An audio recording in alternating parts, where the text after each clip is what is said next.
Right breaking చేస్తున్నాం. YCP అధినేత మాజీ మంత్రి జగన్మోహన్ రెడ్డి నేడు మాజీ మంత్రి జోగి రమేష్ నివాసానికి వెళ్లనున్నారు. ఉదయం 10:30 తాడపల్లి నివాసం నుంచి ఇబ్రహీంపట్నం బయలుదేరనున్నారు. ఉదయం 11 గంటలకు ఇటీవల దాడికి గురైన మాజీ మంత్రి జోగి రమేష్ కుటుంబ సభ్యులను ఆయన పరామర్శించనున్నారు.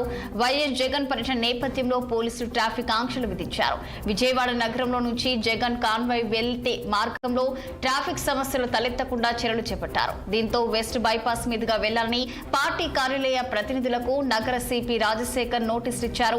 జగన్ పర్యటనకు వెళ్లేందుకు అభ్యంతరాలు వ్యక్తం చేస్తూ పలువురు వైసీపీ నేతలకు నోటీసులు కూడా ఇచ్చారు. ఇక పోలీసులు ఆంక్షల నేపథ్యంలో జగన్మోహన్ రెడ్డి పర్యటన రూట్ మ్యాప్ విషయంలో ఉత్కంఠ కొనసాగుతుంది. ఇక ఇదే అంశానికి సంబంధించి మరింత సమాచారం మా ప్రతినిధి ప్రకాష్ ఫోన్ లైన్ అందించేందుకు సిద్ధంగా ఉన్నారు.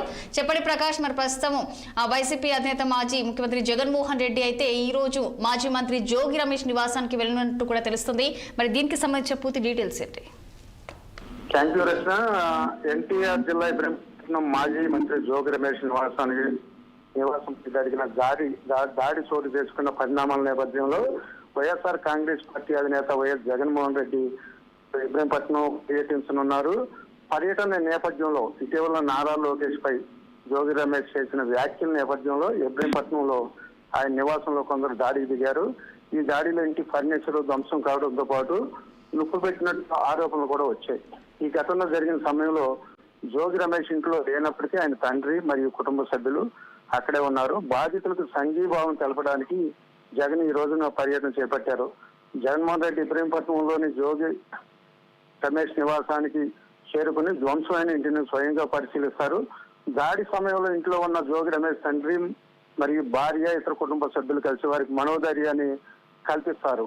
పార్టీ నేతలు మరియు కార్యకర్తలు తాముగా అండగా ఉంటామని భరోసా ఇస్తారు. జగన్ పర్యటన దృష్ట్యా ఇబ్రహీంపట్నం పరిసర ప్రాంతాల్లో పోలీసులు భారీగా మోహరించారు. ఉద్రిక్తలు చోటు చేసుకోకుండా 144 సెక్షన్ తరహా వాతావరణం నెలకొంది. ఇప్పటికే వైసీపీ అధ్యక్షుడు పలు చోట్ల అడ్డుకోవడంతో వైసీపీ శ్రేణులు ఆగ్రహం చేస్తున్నారు. ఇటీవల తిరుపతి లడ్డూపై జోగి రమేష్ స్పందిస్తూ ముఖ్యమంత్రి చంద్రబాబు నాయుడు మరియు మంత్రి లోకేష్ చేసిన ఘాటు వ్యాఖ్యలపై దాడికి ప్రధాన కారణమని తెలుస్తుంది. ఈ ఘటన పోలీసులు ఇప్పటికే సుమారు 40 మంది మీద కేసు నమోదు చేశారు. వీరిలో 11 మందిని అరెస్ట్ చేయగా వారి స్టేషన్ బెయిల్పై విడుదలయ్యారు. జోగి రమేష్ ఈ దాడిని అత్యధికంగా అభివర్ణించారు. తనకు ప్రాణాన్ని ఉందని, తన పెట్రోల్ బాంబు వేయడం దారుణమని ఆవేదన వ్యక్తం చేశారు.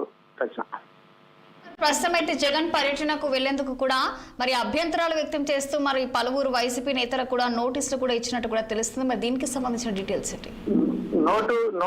రూట్ మ్యాప్ విషయంలో కూడా కొద్దిసేపటిగా నోటీసులు ఇచ్చినట్టు సమాచారం. వెస్ట్ బైపాస్ ఫ్లైఓవర్ మీదుగా రమ్మని తెలియపరిచినట్టుంది. దీనికి పూర్తి సమాచారం కొద్దిసేపట్లో అందుతుంది. Right, thank you Prakash.